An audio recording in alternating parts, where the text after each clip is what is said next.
Hello friends, ये percentage जो है एक कॉम्पिटिटिव एग्ज़ाम का बहुत ही इम्पॉर्टेंट टॉपिक है और इस पे हम लोग कुछ कॉन्सेप्ट जानेंगे और प्रॉब्लम सॉल्व करेंगे।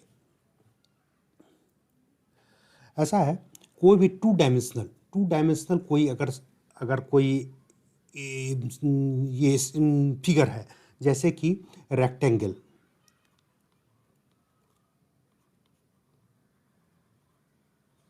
रेक्टेंगल है, स्क्वायर है,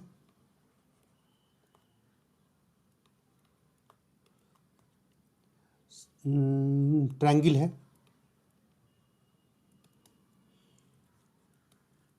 सर्किल है,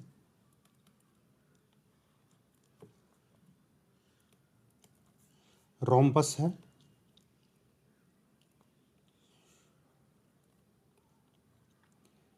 इस केसेस में अगर कोई इस सब का कोई भी साइड अगर हम लोग जो है अगर साइड हम लोग x% बढ़ा देते हैं, x% बढ़ा देते हैं, ये ऊपर करना है ना, मतलब बढ़ा देते हैं, तो इसका एरिया कितना से बढ़ जाएगा? एरिया बढ़ेगा, एरिया का परसेंटेज कितना बढ़ जाएगा?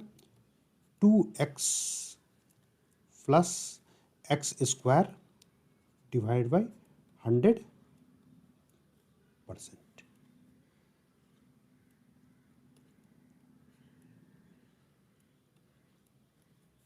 ठीक है, कोई भी टू डायमेंशनल, मैं थ्री डायमेंशनल की बात नहीं कर रहा हूँ, मैं टू डायमेंशनल की बात कर रहा हूँ, जैसे कि rectangle, square, triangle, circle, rhombus, ये सब लेते हैं, तो इसका अगर कोई साइड हम लोग x% बढ़ाते हैं तो इसका एरिया जो में जो बढ़ोतरी हो जाएगी वो 2x plus x square divide by 100% होगा। Got it? इसको मेमोराइज कर लेना है, याद कर लीजिए। ये आपका कॉम्पिटिटिव एग्जाम में बहुत ही सहूलियत से सेकंड्स में आप किसी प्रॉब्लम को सॉल्व कर लेंगे इस फार्मूला को यूज करते हुए। चलिए एक प्रॉब्लम लेते हैं। If the side of a rectangle is increase by 10%, what is the percentage increase in area? ठीक है, इसमें हमको कुछ, you will not apply your mind, just apply the formula. ठीक है, क्या हो जाएगा? हमने क्या फार्मूला लिखा था? सॉरी, इस पेन को चेंज कर लें। 2x plus x square divide by 100%, ये हम फार्मूला लिखा था ना।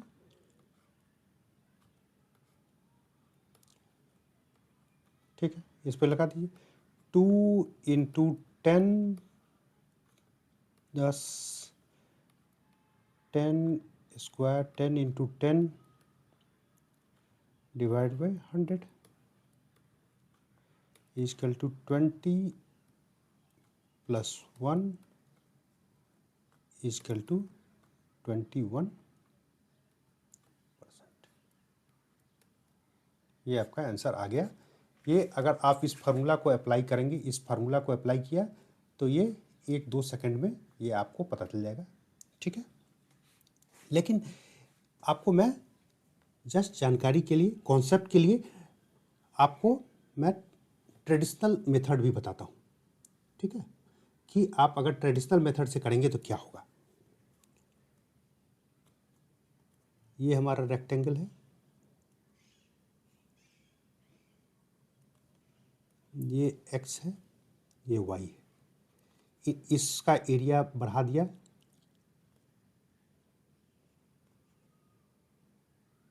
अब ये कितना कर रहे हैं?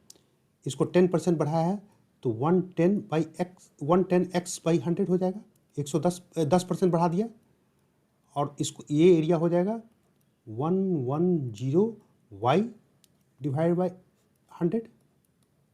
दोनों को हम लोग जो है ना, इस साइड इसको ही बढ़ा दिया 10%, इसको ही बढ़ा दिया 10%।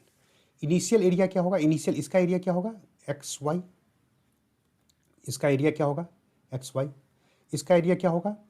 110x/100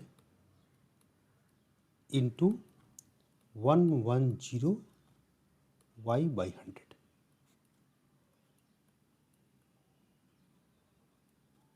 इसका एरिया हो गया, इसका एरिया हो गया। ठीक है, इसको अगर हम लोग सिंप्लीफाई करके लिखेंगे तो ये आ जाएगा 121 XY बाई 100। तो इंक्रीज कितना हो रहा है, increase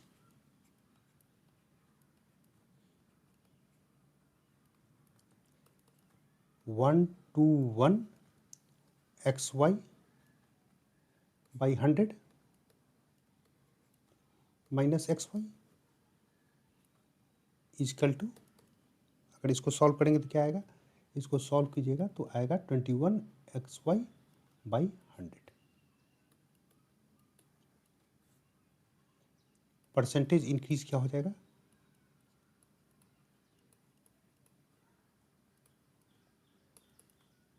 (21 XY divide by 100 divide by initial कितना था, XY था,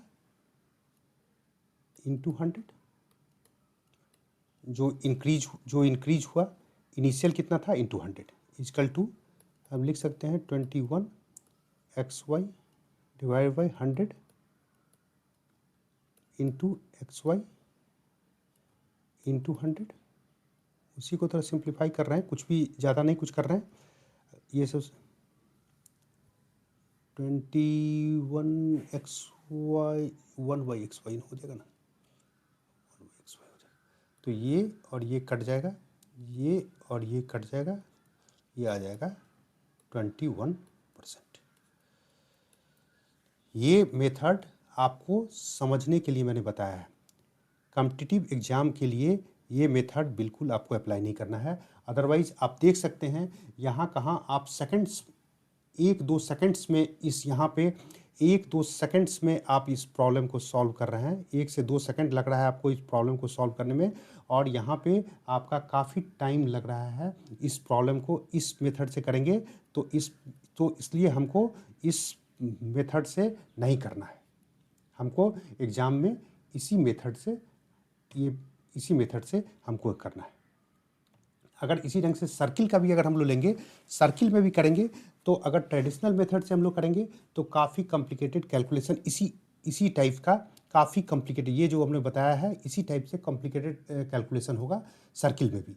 लेकिन सर्किल में भी अगर हमको फार्मूला वेस्ट करेंगे तो इस फार्मूला पे हमको फार्मूला पे लगा देंगे तो rectangle, triangle, square, circle, rhombus, जितना भी 2 डायमेंशनल है, 2 डायमेंशनल का जो इतना भी 2 डायमेंशनल है, 2 डायमेंशनल एरिया, जितना भी rectangle, square, triangle, circle, rhombus, अगर इसका साइड या किसी रेडियस अगर सर्किल के केस में क्या होगा, रेडियस होगा। सर्किल के केस में ये जो है, सर्किल के केस में क्या होगा, ये मान लिया कि रेडियस, दूसरे के केस में तो साइड है, सर्किल के केस में रेडियस। अगर ये बढ़ जाता है x% तो एरिया जो है, एरिया 2x/100% बढ़ जाता है। इसी को अप्लाई करना है, ना कि ट्रेडिशनल मेथड में जाना है। ट्रेडिशनल मेथड जो मैंने बताया है ये सिर्फ आपकी जानकारी के लिए बताया है। Thank you. उम्मीद करता हूँ कि आप लोगों का कॉन्सेप्ट क्लियर हुआ होगा। कोई डाउट है आप कमेंट सेक्शन में लिखिए और मैं उस डाउट को क्लैरिफाई करूँगा। मिलते हैं फिर नेक्स्ट वीडियो में एक नए कॉन्सेप्ट के साथ। Thank you friends for watching.